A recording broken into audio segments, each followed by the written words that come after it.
जाइए, पीड़ाएं सुनिए, उनको देखिए।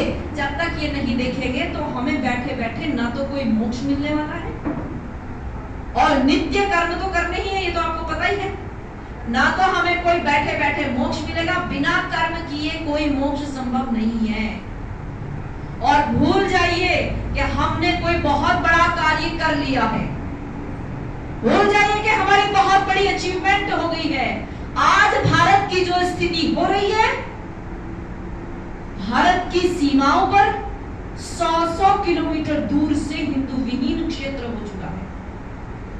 कोई इलीगल आ रहा है, जब किसी को 100 किलोमीटर तक कोई समस्या ही नहीं है, तो पुलिस वाले भी क्या करेंगे? जब पुलिस वाला तो तब काम करता है जब थाने में कुछ लिखा जाता है।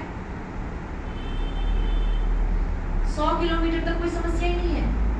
भारत का विभाजन हुआ था, 2.25 करोड़ लोग बांग्लादेश की तरफ गए थे भारत छोड़ करके। जितने लोग बांग्लादेश गए थे, आज उससे ज्यादा इलीगल बांग्लादेशी भारत में रह रहे हैं।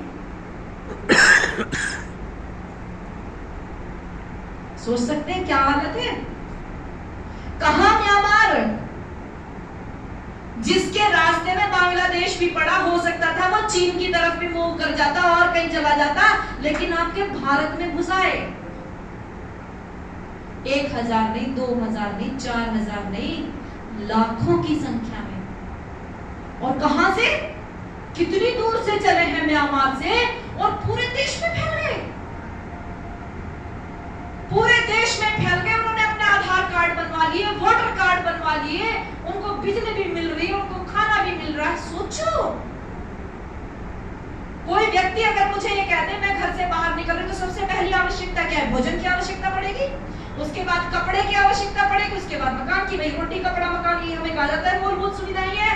उसके बाद अगर मैं इन सब में बिल्कुल ठीक होंगी तो मैं क्या करूंगी? अपने बच्चों को पढ़ाने की कोशिश करूंगी और मैं अपने बच्चे बनाने की कोशिश करूंगी। यही तो है ना? एक म्यांमार से आने वाली महिला गर्भवती बैठी हुई है। मतलब खाना पीना, रोटी कपड़ा मकान की तो आवश्यकता पूरी हो ही रही है। उसके बाद जो वो बच्चे पैदा कर रहे हैं, उनका भी सब भरण पोषण हो रहा है। और हम सोचते हैं कि हमारे लिए काम ही नहीं बचा। हमें लगा कि हमने सुबह यज्ञ कर लिया और उसके बाद बस जैसे तैसे हम चल करके, हमने तो एहसान किया कि हम यहां तक आ गए।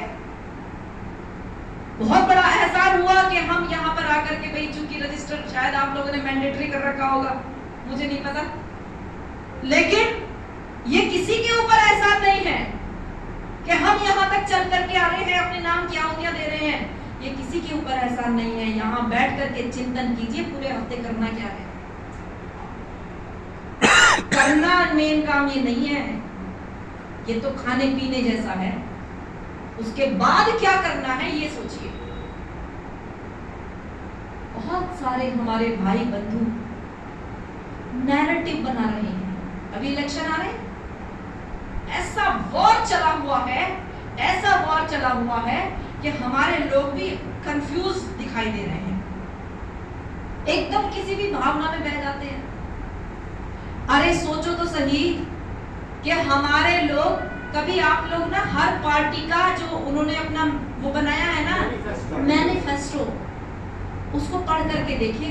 कांग्रेस का मैनिफेस्टो सीधा सीधा मुस्लिम लीग का मैनिफेस्टो है। जो कभी मुस्लिम लीग ने बनाया था वो ही मैनिफेस्टो है, सेम। उसके बाद भी हमें कंफ्यूजन हो रहा है। और सोचो कि 2 चरण की वोटिंग हो गई और वोटिंग परसेंट कम हो रहा है। क्या हम लोग अपना उत्तरदायित्व तो समझते हैं कि वोटिंग परसेंट कम ना हो? नहीं, हम तो शायद बहुत सारे लोग ऐसे भी हो सकते हैं, मैं आप लोगों को नहीं कह रही, पर इस तरह के बहुत सारे लोग हो सकते हैं, बोले हम नहीं चाहते, आज क्या करें भाई, घर में बैठे रहेंगे।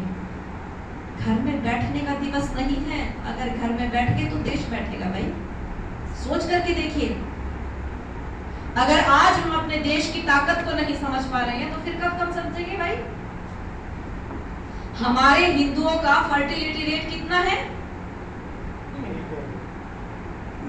2 लोगों के पास 2 बच्चे भी नहीं है। दो लोगों के पास दो बच्चे नहीं बैठते, और यदि वो 1.5 बैठ रहा है हिसाब के, दो के पास 1.5, और यदि प्रदेश की हालत लगा ली जाए तो जिनको बहुत ज्यादा विकसित माना जा रहा है उनका फर्टिलिटी रेट बिल्कुल डाउन जा चुका है। और जो लोग आपके देश पर कब्जा करना चाहते हैं ना, उनका फर्टिलिटी रेट कितना है? कितना है जी? आपसे हर समय 4 गुना 5 गुना आगे है। एक पीढ़ी अगर आप अपना रेट बढ़ाना चाहेंगे ना, तब भी आपको 3 पीढ़ियां लगेंगी 1% आगे बढ़ने के लिए। 1%, 3% नहीं, वो 3% आपसे आगे चल रहे हैं। अगर आपको आज आप सोचते हैं, विचार करते हैं कि हमें भी अपना रेट बढ़ाना चाहिए, तो आपको 3 पीढ़ियां लगेगी 1% बढ़ाने के लिए। सोचिए कहां चले गए।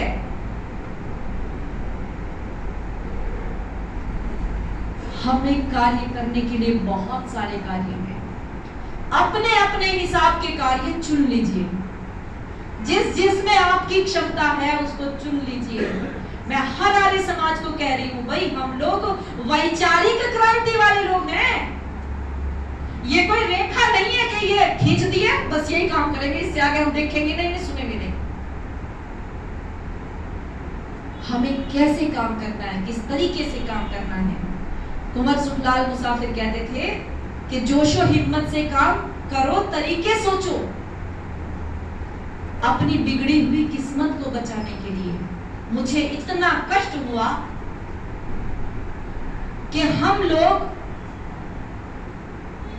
जिन परिवारों को वापस लेकर के आए हैं, उन लोगों को एक सर्टिफिकेट की आवश्यकता थी कि भाई कोई आर्य समाज उनको सर्टिफिकेट दे।